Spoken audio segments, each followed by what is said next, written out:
ఆసియాలోనే అతిపెద్ద మంచినీటి సరస్సు కొల్లేరు నీరు లేక ఎడారిని తలపిస్తోంది. సరస్సు బీటలు వారి ఆకాశం వైపు చూస్తోంది. ఏలూరు జిల్లాలో ఉన్న ఈ సహజ సిద్ధ మంచినీటి సరస్సులోని 150కి పైగా గ్రామాల ప్రజలు సురక్షిత త్రాగునీరు లేక మినరల్ వాటర్ కొనుక్కొని తాగాల్సి వస్తోంది. పశువులు పక్షులు కొల్లేరులో గుక్కెడు నీటి కోసం కిలోమీటర్ల మేర ప్రయాణిస్తున్నాయి.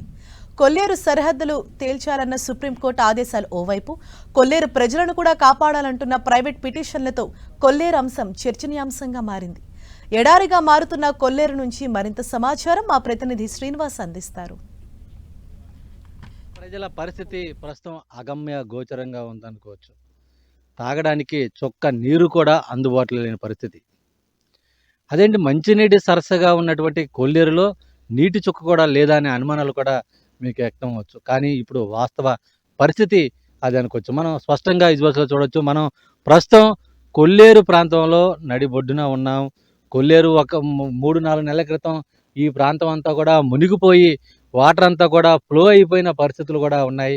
కానీ ఇప్పుడు పరిస్థితి అంతా కూడా దానికి విరుద్ధంగా ఉందని చెప్పుకోవచ్చు. ఎక్కడికక్కడ కొల్లేరు అంతా కూడా బీటులు మారి మొత్తం ఇలా ఆకాశం వైపు కోరలు చూస్తున్న పరిస్థితులు కూడా ఉన్నాయి. మరోపక్క కొల్లేరుపై సుప్రీంకోర్టు కీలక ఆదేశాలు కూడా ఇచ్చిందని చెప్పుకోవచ్చు. కొల్లేరు సరిహద్దులపై మరోసారి పరిశీలన జరపాలని సెంటర్ ఎంపవర్డ్ కమిటీని ఆదేశించింది సుప్రీంకోర్టు ధర్మాసనం.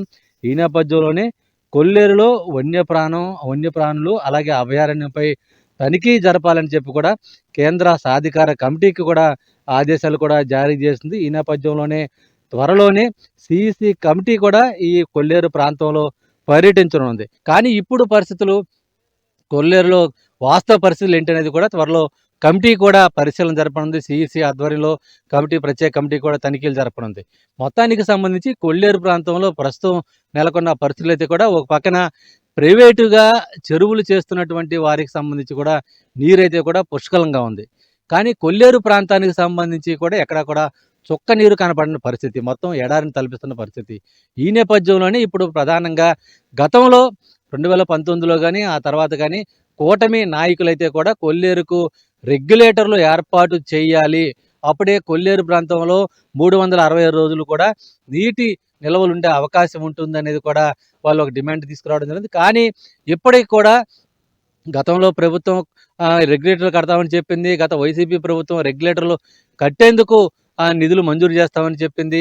కానీ ఇప్పటికి కూటమి ప్రభుత్వం వచ్చి సంవత్సర కాలం గడుస్తున్నప్పటికీ కూడా ఇంకా ఆ రెగ్యులేటర్ల నిర్మాణానికి సంబంధించి ఊసే ఎత్తలేదని చెప్పి కూడా ఈ కొల్లేరు ప్రాంత ప్రజలు కూడా చెబుతున్నాడు. అంటే ప్రభుత్వాలు మారుతున్నాయి కానీ తమ సమస్యలు పరిష్కారం కావటం లేదు అనేది కూడా కొల్లేరు ప్రాంత ప్రజలైతే కూడా కొంత ఆవేదనకు గురవుతున్న పరిస్థితి కూడా ఉంది. మొత్తానికి ఇప్పుడు ప్రస్తుతం కొల్లేరులో కనీసం పశువులు తాగేందుకు కూడా నీరు ఉండటం లేదు అనేది కూడా చెబుతున్నాం. మరో పక్కన కొల్లేరు ప్రాంతంలో ఉన్నటువంటి కలుషితమైన నీరు త్రాగటం వలన పశువులకు గర్భాలు కూడా రావటం లేదు, పశు సంతతి పెరగటం లేదు అనేది కూడా ప్రధానంగా ఈ కొల్లేరు ప్రాంత ప్రజలైతే కూడా ఆవేదన వ్యక్తం చేస్తున్నారు. దీనిపైన కూడా ప్రభుత్వం సమగ్రంగా దర్యాప్తు జరిపి ఎక్కడా కూడా కలుషితమవుతున్న నీరుని మళ్ళీ కలుషితాన్ని నిర్మూలించేందుకు తీసుకోవాల్సిన అంశాలపైన కూడా దృష్టి పెట్టాలని చెప్పి కూడా ఈ ప్రాంత ప్రజలు కోరుతున్న పరిస్థితులు అయితే కూడా ప్రస్తుతం కొల్లేరు ప్రాంతంలో నెలకొని ఉన్నాయి.